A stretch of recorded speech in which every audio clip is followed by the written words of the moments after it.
Hello, I'm Toycat and welcome back to my third channel video. Today I wanted to answer the mystery of London that I basically raised in my last video, because even if you are a millionaire in United States dollar standards, which equates to about £720,980 sterling in the Queen's money, even if you have £720,000 making you a millionaire in US dollars terms, and you go onto Rightmove, this is the property portal for the UK, with that £700,000 budget, if you want to buy actual land which a house is on and you can live on, then there are no options within a mile of the centre of London. There's this one-bedroom terrace house that is not only listed, but also you only own a share of the land, and basically within a full mile of the centre of London, Charing Cross, you can't find a single house with $1 million.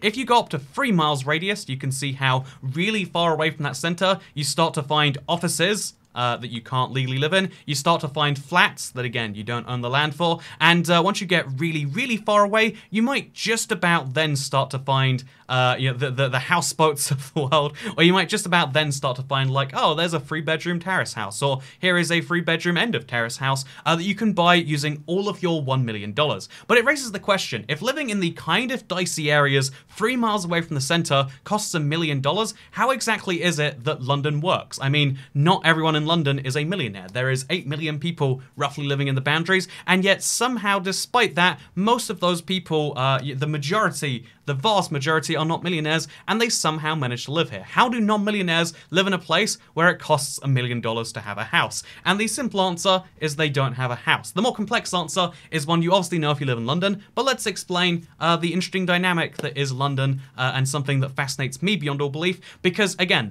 it seems simple enough if you are from London, but basically people don't generally live in London if they live in London. Or to put it more simply, London is a giant sprawling area, as shown by this map right here. These are the London Fair zones. This is Zone 1, this is Zone 2, Zone 3, Zone 4, Zone 5, Zone 6, and then there's the special zones, but we'll just ignore those for now. Basically, Zone 1 is what central London is. This is where you see those, where you can see the Houses of Parliament, Big Ben, the London Eye. Do you want to see some other crazy things? I bet you want to see this British National Gallery right here, or like, wow, would you also like to see some lions? Wow, isn't central London pretty? The answer is yes, central London is very pretty, but it's also very expensive. Obviously, it's not only a tourist attraction, but it's also the heart of finance for a lot of Europe, but it's also some of the densest, oldest city in the center of what used to be it makes sense that for hundreds of years it's been a prosperous area, and so it's very, very, very expensive.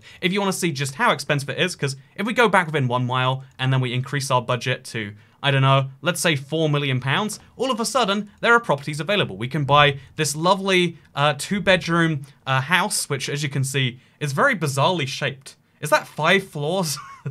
What is this house? But I can buy this 6-floor house, if I'm not mistaken. I don't think I'm mistaken. I think this is a room on every floor. I can buy this house, which, for the record, actually is kind of cool. I would like to have £2.3 million to buy this. So one of the, living here is incredibly expensive, and so most people don't. If you live in central London, you are, I think anywhere in Zone 1, it's hard to find a place for less than £1 million. Not $1 million, £1 million. So basically, yeah, generally, man, look at, okay, this is like the cheapest one, but I think I've looked at this and it's a leasehold. But like, you can see that there are some crazy properties. This is only 1.4 million. Wow, what a bargain this is. I am glad this costs greater than a lifetime of salary for a very large number of people. And so, also, it's got air conditioning though, so that's pretty nice in central London. So basically, living in central London, living in this Zone 1 bubble, very expensive. Then Zone 2 is the kind of traditional commuter belt, where, like, before we had trains and it was all horses and carriages and whatnot. These are places that traditionally people lived in what used to be villages hundreds of years ago, but now is just a part of the London core. But it's a little bit less touristy and a little bit more, like, let's give an example. You can go out to places like Camden Town, which nowadays, I built, again, it's like a very gentrified area, but it's got like canals, and it's got, well, you can get a KFC right across from the Bucks Head, or you can go further up and you can go to the Lock, or wow, there's markets and quirky things like that, because they're kind of, it was built to be a town outside of London, but then it eventually submerged into London. So yeah, if you want to live in a place like this, then wow, instead of paying 1.4 million, let me tell you about the great deals you can get instead. I actually am curious. Let's see what we can get here instead. 1.25 million. Oh, the savings are immense. 1.15 million. Come on, guys. This is a bargain living out here. So obviously, again, this is a very gentrified area. If we pick a less gentrified part of Zone 2, there aren't many of those left, are there? If we go to Lambeth, you can see how, like, oh yeah, 1.1 mil. That's pretty decent. 1.3, 1.3. These are big houses though. 5 bedrooms right outside the underground station. That looks nice. There we go. 1.09 million. If you want to live in a very, this house confuses me. Like, look at this.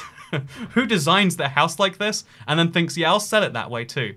But if you want to live in, look at that door. What am I looking at? It's got a nice little terrace though. If you want to live in a place like this, out in Zone 2, where you're slightly further from the action, but in exchange for being further from the action, you get to have a bathroom that looks like this. So that's how that basically works. And so, yeah, we're still in the millionaire territory, right? Because here's the deal. Even though having $1 million is very rare, what most people do, if you look at the wealth deciles, the only people who are capable of owning a property are worth over £1 million, even if they had all of their assets in one place, is the top 10% of the UK. But not only the top 10% of the UK lives in London. How do the rest of them do it? 2 ways. One is obviously you accumulate debt, right? A mortgage is the most common type of loan that anyone has, and so if you want to borrow $1 million, you only need to earn, according to this, 145,000. Bankrate.com. At a push, you could borrow about $1 million. Almost exactly, right? Yeah, you could borrow just over $1 million if you had no debt and you earned 145,000 a year before tax. So that's pretty good, right? That's wonderful. If you wanted to buy this house, on the other hand, for $1,090,000, you'd only need to earn the lowly salary, the incredibly low amount. I'm gonna guess 170,000 and £9 apparently. Oh no, we're gonna need more money. We're gonna have to up that a lot. 190,000. No, it's still okay. You need 190,000, and then you also need 140,000 pounds in cash, and then you can have this delightful house with this questionably designed bathroom, office. I don't like any of this house, actually. You know, this is someone's dream house, but this is not my dream house. I don't know. Like, who wants that? Is this quirky? Is this for who is this for? I look at this front door. It's right on a busy street too. Like, it's not ideal, is what I'm saying right here. And so yeah, that is like most of Zone 2. It's mostly unaffordable, very expensive in the same way. And basically, you can guess where this is going. Zone 3 is where it starts to get vaguely affordable in some parts. Like, hey, how about if you want to live... Okay, so we're going to up this to 5 miles now. If you want to live all the way out in... I've seen a few affordable houses in the Aberfeldy village. Again, it's a very, very, very questionable area. I don't feel particularly comfortable there. But for just £475,000, which means you only need to have a salary... I'm going to guess 100,000. You only need to earn 100k if you want to live there, which according to this handy chart... is, you know, there are hundreds of thousands of people, I mean, not millions, but you can see how the vast majority of people don't earn. If you want to live in a dicey area, very far away, poorly connected, but you want to have a house, you can do that, and you just have to earn £100,000, or you have to be in the richest, what is that, like 25% of the UK, and liquidate everything you own and put it in a house. Even that seems extreme, right? And that's why, again, these zones make some sense, but anywhere that is anywhere connected is going to get more and more expensive as you go out the zones. Once you get to 5 and 6, you're starting to get to kind of rest of the UK prices, which is why a lot of people live in these zone 5 or 6s, or they even live outside of London altogether. I used this example in my last video, I think. I used it in a video recently, of Luton. So allow me to show you Luton. It is very far... Also, actually, here's an example, by the way. Even though Tooting Bec, let me just use Tooting as an example, because, hey, Tooting is all the way down here. It's in zone... I actually don't know off the top of my head. Tooting is in zone 3. It's not a particularly well-known part of zone 3. It's not particularly nice. And look how cheap it'll be if you want to live in Tooting. So we'll live in Tooting plus 0 miles with our... let's turn down that budget, shall we? And wow, look how many options we have. We can now live for 495... Man, this is actually still pretty expensive. You're in South London, and you're still paying $500,000 to live in a 2-bedroom house, huh? You know, maybe no one can afford to live in London. how do people live in houses? And the answer is twofold. One is they don't live in London itself, or two is they're on the wrong part of Rightmove. Rightmove is a delightful website, not only where you can buy property, but also where you can rent property. So if we go to Charing, we do the exact same Charing Cross, but we look for rentals, and we say, yeah, after, I want to put down a third of my, I think the average salary in the UK is 36,000, third of my salary into rent. What can I afford if I do that? And as you're going to see, oh yeah, there is actually a there's two options within a quarter mile.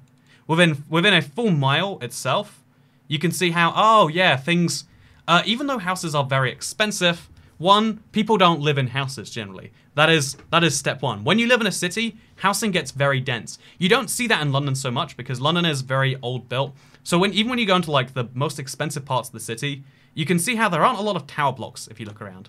Hope I don't find like yeah, here we go. Look at this. Even though this is some of the most expensive real estate in the world, this is about as tall a tower block as you're gonna find. And that is abnormally tall for central London. Usually you're looking at like a 4-story building, and each of those stories will be a flat. We don't have a huge amount of high rise housing, probably one of the things that leads to it being expensive.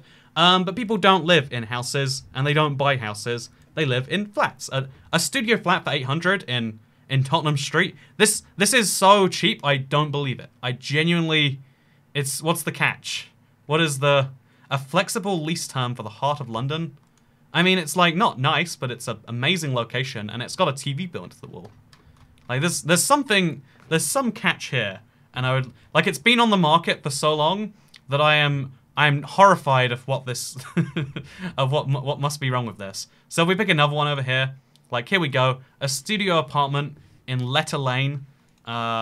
Is this an apartment? Okay, there we go. It's furnished too. Man, yeah, this is £1,000 a month. £1,000 every month. Look at the floor plan for this. Man, that is 226 square feet, 21 square meters, huh? Yeah, this is good. Everyone needs to be humbled and look at just how expensive it is to live somewhere. Basically, yeah, you don't live here though. Even if you are renting, if you rent in Luton, perhaps. I switched from renting to buying halfway through the video. Just know that it's a lot cheaper to rent a flat than it is to buy a house.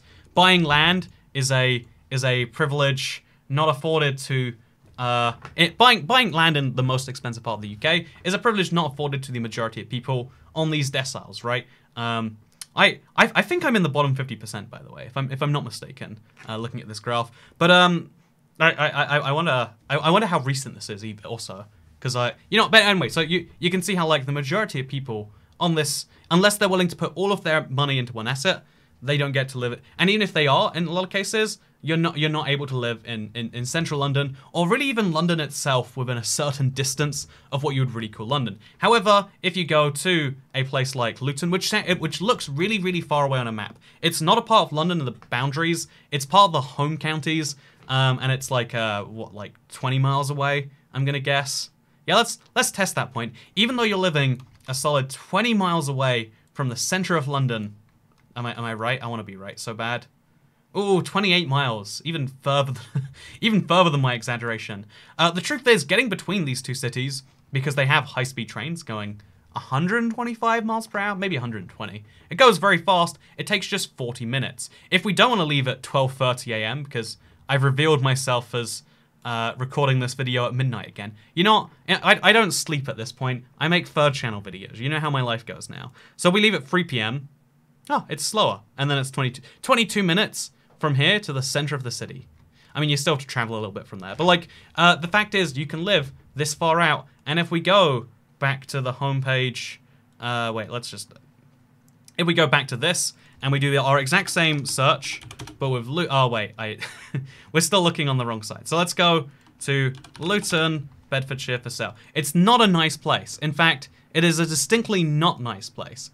But it's an example of like living outside of the city and commuting in, and then in exchange, what you get is you get to own a house for, if we put our filter at 700,000, and then we put our property type as houses again, you can see how you get to live here for 240,000. Like, this is, I mean, it's not the nicest house in the world, but it is a house with land, with 383 square foot. Oh, per floor.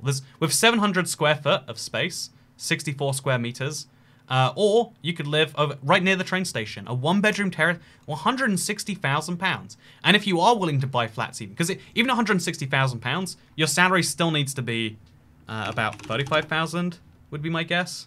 Yeah, if you want to borrow all of that money, you still need to earn £35,000, which according to this graph, there is still, what is that, like, about 40, there's about like 20 million people, about the bottom third of the UK still can't do that. And then the answer then is like, well, either you doom yourself to rentling eternally, which is like fine. It's an option more and more people are becoming comfortable with. Or I'm sure if we set our prices like, let's set it insanely low. Like, given we've been looking at millionaire properties, less than 100,000, you can buy a surprising number of apartments. Like it shouldn't be this way. Just to clarify, this isn't a video defending the way London works. It's in fact in my ideal world, it definitely wouldn't work the way it would. Did you know I am not in favor of paying £1 million to live in a city? But the fact is, what you usually do, the part that people get lost in, because it's like, well, you can't have a family in this one-bedroom apartment, can you? Are all 4 photos the same photo? No, okay, it's just the first 2. I mean, the first 3 really, right? You can tell it's a small apartment when they have to... Oh god, does it only have that as the bed? Oh god. Clearly the old people were just moving out here. But yeah, you can live in this. You can't live in this. Let's pick a better example. You can live in this, right? This is a retirement apartment. What is it with old people and furniture that looks like this, by the way? Like, have you ever been to an old person's place and they not have furniture like that? Because I have not. That is something I have yet to see. Okay, here is a £70,000 private studio that actually looks livable. You could live here, but you probably couldn't live here with a family. Even a girlfriend would probably be a stretch, right? Like, that's a nice shower though. Honestly, this is a nice little apartment, huh? It's got a movie theater somewhere in there. Yeah, this is like a modern style apartment. But yeah, once you so you'd only need to the amount you'd need to have. I'm gonna guess like you earn 20,000 a year, which is probably pretty reasonable. Oh, you can earn even less. You earn 17,000 a year. You know, after you climb your ladder. Either you live in London that way, or you live out here somewhere, and then once you borrow that, it's like a whole thing. Like you either hope you earn more money, or you leverage that. Because once you own a £70,000 property, now you've got a deposit of 70,000 using a larger house. It's a very big game that everyone is always playing. But the reality is people on their first houses, even if they are incredibly gifted, like myself, to be hopefully soon in the top 50% of the UK by wealth, if we believe in ourselves for long enough. The truth is like even in the best of situations, unless you are literally in that multi-millionaire club, you don't buy a house in London as a first-time property, and that's the boring reality. That's the mundane, situation. Man, there's actually quite a few. So that's a parking space selling itself as a flat. This is an online auction starting at 100,000. Oh, this is a boat selling itself as an apartment. There is a virtual freehold roof space. What does a virtual freehold roof space mean? What are they offering me? I'm so confused. What what is a virtual freehold roof space? Is it why is this same guy in all the visualizations? Is that me? What is any of this? Are they just selling the rights to their roof? Okay, here we go. A shared ownership flat there we go. A beautifully kept retirement flat. Okay, nope. Okay, there we go. A cash buyers only. You have to have 85. You could sell your flat there and you could, oh my God, look at this. 19 square meters. Oh, Lord, what is this? Is this allowed? Is this legal? I've heard the rule is you need 2 doorways between your shower, or between your bathroom and your kitchen. Like, oh my God. This is intense. Should we make a whole video just looking at small London properties? Like, this is like beyond fascinating. They had a birthday, they held a birthday party here, so it's clearly working for someone, right? I want to watch the video tour. I need to see this. I need to... Close to restaurants and bars. Yeah, they focused on the outside a lot more than the inside, huh? Oh, yeah, tell me about it. It's close to amenities. Is bright, tastefully decorated, and modern. Tastefully decorated, bright. Easily lends itself to entertaining family and visitors. Easily entertains itself to entertaining. I mean, like, look, there's so much space for entertaining. You might need to cordon off sections of it to not. This is honestly like I've never seen an apartment that's 19 square meters. In my house hunting, maybe I've done something wrong there, but this is like. This is a good way to optimize the space, right? They've got a dining room, a kitchen, you know, I don't hate it. I'm not out of love with this entirely. Also, it's a leasehold, and so you have to pay a certain amount every year to, you know, there's a there's a lot of problems with trying to own anything in London when living out away from any tube stop. Actually, you're not that far from Canning Town. Or you can buy 25% of this one-bedroom apartment. But this one-bedroom apartment has, like, distinct separate rooms and a balcony and a cupboard. So you could do that too. Anyway, yeah, would you like to see me looking around tiny houses? I feel like I could do this all day. This is beyond fascinating, just clicking on the, like what is any and all of this, you know? Do you want to see that? Or did you find this video interesting? Is this the end of the London saga? Let me know. Also, the video I really want to make is how people... all vaguely assume. Like, I think if you show people that the vast majority of people don't, like the number of people that earn over 100,000 is very low. Most people who earn over 100,000 would assume like, oh, everyone does it, or like people are very, wherever you are in this graph, you probably assume more people are somewhere around you, or more people are above you than actually are. Because of the eternal treadmill or whatever it is. I don't know. I've known so many people with wealthy parents that are like barely keeping it together. I've known so many wealthy people who are barely keeping it together because it doesn't matter if you make 1,000 thousands a year plus $1 million a year, but you spend $1 million a year, then you're poorer than someone who earned 50 grand a year but saved half of it. And that's why there's such a distinct difference between the income graph and the wealth graph. But again, this is a point for another video. For now, I just want to say thank you for watching this one, and as always, third channel, don't care. Goodbye. Wait, is it goodbye? I want to look at the tiny flat again. Oh, I've lost the tiny flat. I'm so sad. You know, let's do it. I'm fascinated. I could see a life here, you know. It'd be a weird life, but I could see a life here. I wanna live in the tiny flat. I want to live in the tiny flat. It'd be nice. Oh no, that bathroom. That bathroom has broken the deal for me. But otherwise, I was down to live here. Okay, anyway, third channel, don't care. Goodbye. No, it's not goodbye. What? How far from central London actually are you? So if you want to get to the center of London, you're 42 minutes away by night bus. Oh, it's nighttime. We gotta fix that up. 38 minutes by bus. You walk to the district line is what you do. Oh, you're not that far from 2 tube stops, actually. Oh, it's actually, like, way more down there. Yeah, it's not that bad. 34 minutes from the centre of London, and all you gotta do is pay £85,000 cash. I mean, maybe it's sad that I think that's a good deal, but I can't stop looking at it. Why did I buy a house? I could have lived here, right above the electrical wholesalers and what looks like a fried chicken pizza combination place. Why have I done this to myself? Why didn't I look at all the options? Look, the kitchen says kitchen on it. My kitchen doesn't say kitchen on it anywhere. If you don't label the thing like it is, it's not good. I'm disappointed, I'm sad, and I'm just going to look at this floor plan for a little longer. But in the meantime, you can leave. Goodbye.